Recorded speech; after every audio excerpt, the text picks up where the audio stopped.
Hi, this is Eugene Blanchard, and this is my experience when I was helping out after the High River 2013 flood.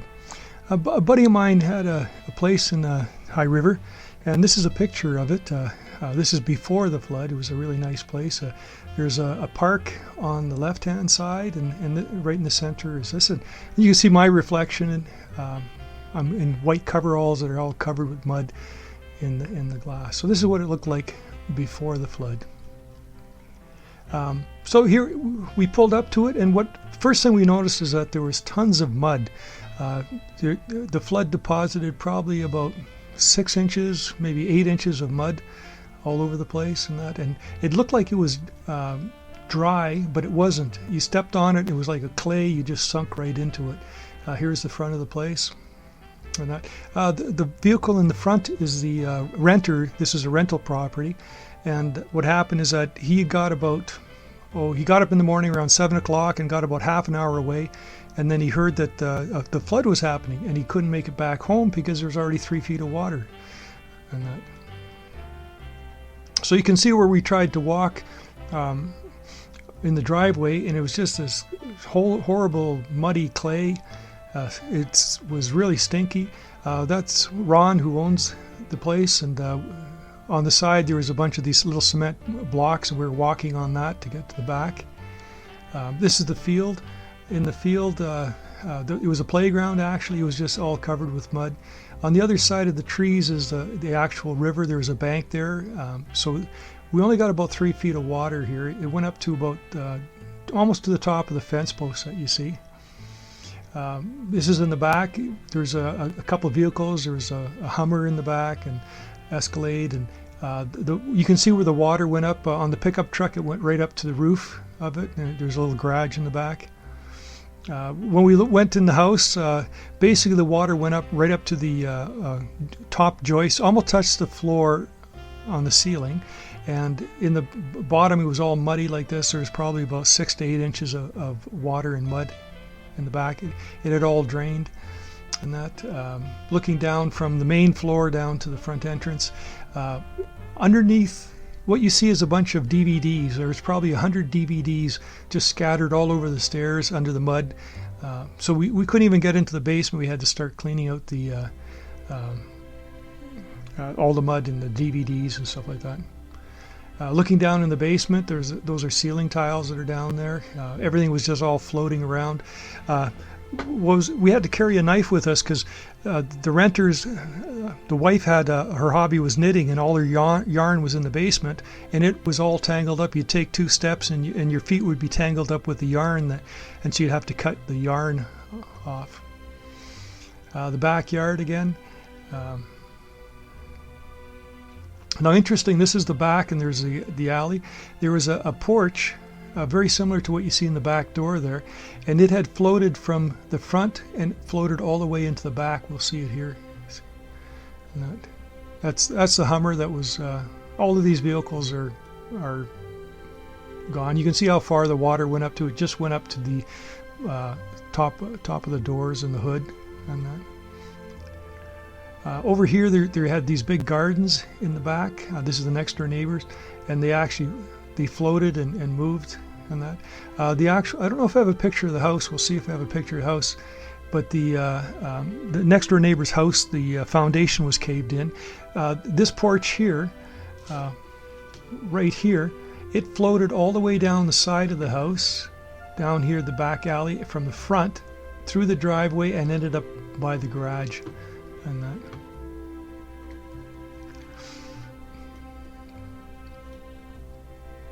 This was inside the garage. This is where we actually started our staging area. We cleaned this out first so that we would have some place to work. We put our generator up in there.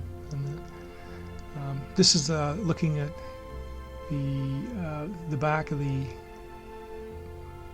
I'm not sure where this is. I can't remember off the top of my head. I think it was part of the yard. On the way there was a lot of damages. There's a little creek, and the bridge was all damaged. This was part at the Red Cross Center. The Red Cross was absolutely amazing. They had all of these supplies and free water, free this, free clothing, free boots, food. It was absolutely amazing. we're looking at here, this is actually a railway track, but you can't tell because all the trees are blown over top of it. There's part of the railway track, and what was strange is that in the middle of nowhere you'd see boats, and there was boats there just showing up from no place, and you're wondering where did these boats come from. This was a bridge. The bridge was just covered with debris. Typical look on the street. There's everybody was basically trying to clean up their houses and stuff like that. This is across the street. You can see these big piles of junk. You know, you can't save anything. You can't clean it. You just take it and you put it out. Normally it's put out in the street. Fridges, you couldn't open the fridges or freezers. None of them had been opened, and no power on for like 3 weeks. We were taking one fridge out of the basement, and it opened up, and the stench was horrible. This was in front of our place in the pile that we were just tossing stuff out. Everything, every furniture, everything had to go. It was just stank so bad. And then every day they'd come by with a big front end loader and dump truck and haul all this away, and the next day we'd have another big pile. There's a generator. We had to put boards down so we could walk any place. And then looking in the basement, this was one of these easy chair recliners down there and a couch, and you're just literally hauling stuff out, trying to figure out what to do with it. You can see the mud is everywhere. We're getting pretty cleaned up here. We're taking all the small stuff out first, and there's just mud everywhere. So everything you see, we have to take it right down to the bare walls. There's in the middle of the basement was a big fireplace, a stone fireplace. We had to take that out too. And typically what we'd use is these laundry baskets were really good, because what would happen is we could throw stuff in them, and then it would drain the mud and the water out, and we could just take the stuff out. And then we had snow shovels that we'd use for shoveling it. And that. There's no power, so we had to have our own generator, and we got string lighting and ran it through there so we could see, and we'd work there from about 10 in the morning till it got dark. Just piles of everyone just taking their stuff and tossing it out. So anything in the basement we couldn't save. The main floor was okay. And so this was a hallway that went from the front of the basement to the back, and you couldn't even walk on it. All the stuff, everything in storage had fallen off of it, and that. This was a king-size bed in the basement, in the back bedroom, and the mattress was so soaked with mud is that we couldn't carry it. We had to get a Sawzall and cut it up into pieces to get it out, and we'd take it out the windows. All the windows were busted, so we're just taking stuff and tossing it out the windows. There was a set of weights down there, and that it was just literally anything in there. You just have to get. One of the things that happened is it flooded the sewage plant, and a lot of the mud in that was contaminated with sewage, so you'd have to sterilize anything if you wanted. And there's literally no time to do this. Like, we were working nonstop, just pulling stuff out, dumping it out. A blurry picture, but so the water went just up to the rafters. It touched the ceiling tiles, and that's it. It didn't go any farther, so we were pretty lucky that way. So we had to take all the ceiling tiles. There was exercise equipment. In the playground next door, there was a shipping container had floated in from someplace. So in the middle of this playground, there was a shipping container. This is downtown. Downtown, the water came up to the top of the windows here. So there's that much water. That was about 4 blocks away from us. We were a little bit higher ground.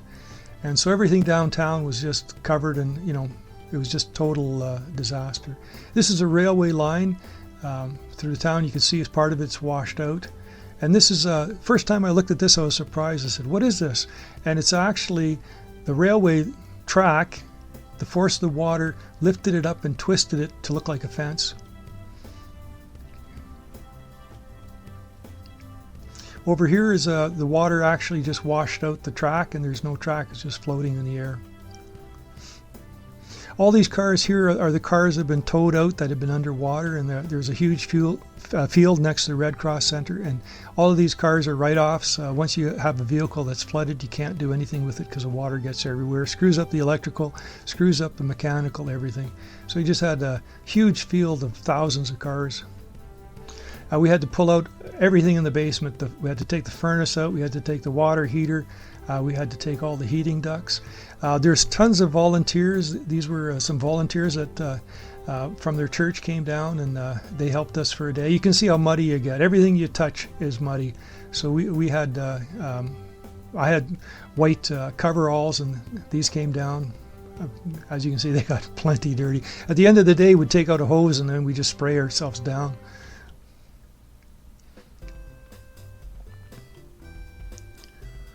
As you can see, here's another day's worth of junk that we've tossed from just inside the basement to the front, and then we easily fill up the garbage container, and then the trucks would come by and just pick everything up and haul it away.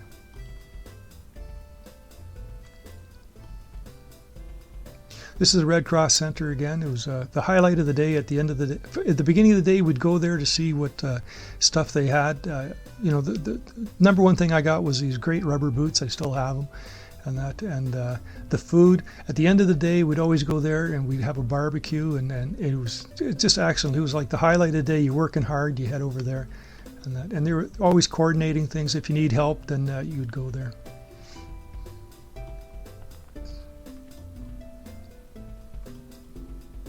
This is the barbecue, yeah. And they had different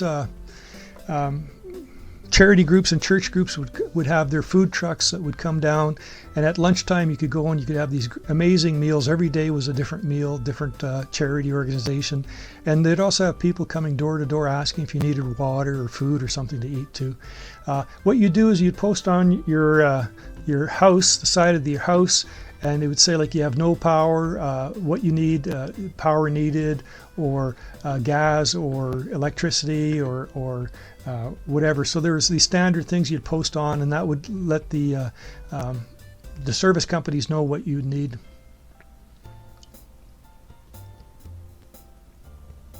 This is what it looked like after they came by and cleaned up the front. That's our generator. So originally we cleaned out the back garage. We got a generator. We had it plugged in there, long extension cord, so we could get some lights.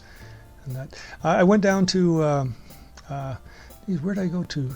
I think it was Princess Auto, and I happened to mention that I was doing some helping out in High River, and they gave me a whole package of like a case of 24 work gloves to bring down, and that the people were amazing.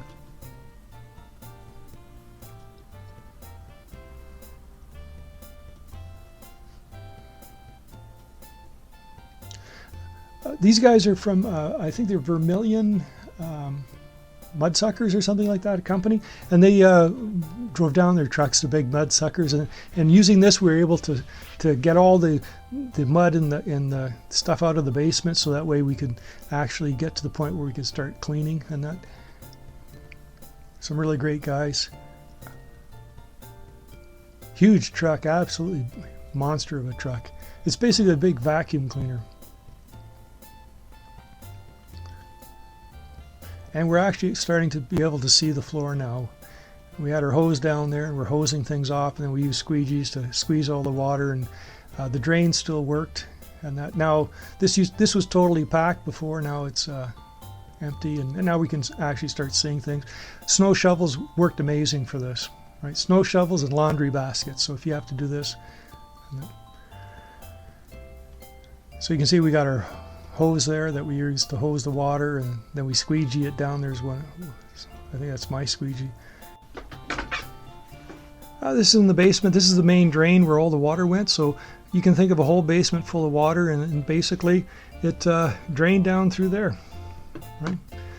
And that's what we're using. So I was actually surprised that all the water would eventually drain through, but it did. So we're looking pretty clean. That's some electric. That's the wire you see through there. That's our string lighting that we're running through the basement so we can see. And now we're starting to tear down the walls and that.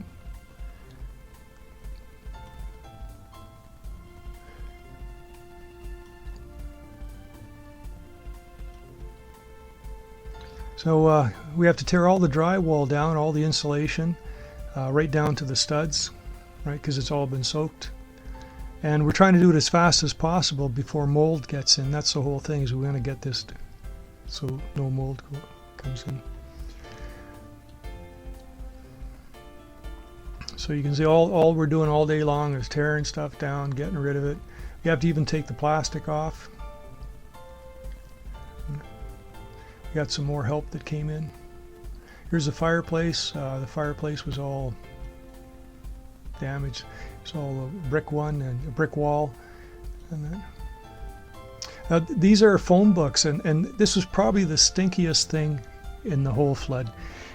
There's a stack of phone books that were stored on a shelf underneath the stairs, and when the water came, they swelled up, I guess, from the water, and got jammed in there. I had to use a crowbar to get them out, and man, did they stink. They stink like you can't believe the smell. I grabbed them, I went and put them out on the street, and even though they're out in the street, I could still smell them really strongly inside the house. And we're talking, you know, what is that, 10 meters away or more, 15 meters away. We had to pull all the vents out. These were the vent holes for the furnace that went through the wall, and you can actually see sediment, right? So they were half filled up with sediment. This is the heating ventilation ducts, and it was all filled with this sort of muddy deposit. So all of the pipes, everything had to be done. Then we got to the walls, and now where the walls are starting to look pretty clean. We had to wash the walls, and the last thing we did is we sprayed them with a disinfectant, a mold killer. The only thing we left was some of the electrical, and even the electrical boxes were full of sediment. Some of the things, there are some new cracks in the walls because of the pressure of the water on it. You see the crack from the corner of the window coming down. This is a picture again of another part of the railway track that the track is just floating, and that it's been washed out. And now we've taken all the studs down, and now we're just down to the concrete. We still have the fireplace to get rid of on the right hand side. So it's starting to look like a reasonable place. It's going to be totally gutted and then rebuilt. Those are supporting walls. Studs, we can't take those down. And now it's looking pretty clean. Then a guy came by with a bobcat, and he had to basically dig up all the sediment that was left there, that mud, and then they carted it all off to a dump site because it was all contaminated from sewage and stuff like that. This is in Calgary, actually. This is down the Elbow River, which is fed by the Glenmore Dam, and this was a bridge that had been there for probably at least 40-50 years, and the water just twisted it up like nothing. This is a railway bridge where the concrete piling that was held on was damaged by the flood, and there was a train on it at the time that it's almost collapsed. And that's about the story for the High River flood. It was quite an amazing experience. If you ever get the chance to help out, I highly recommend it. It's really rewarding. Thank you.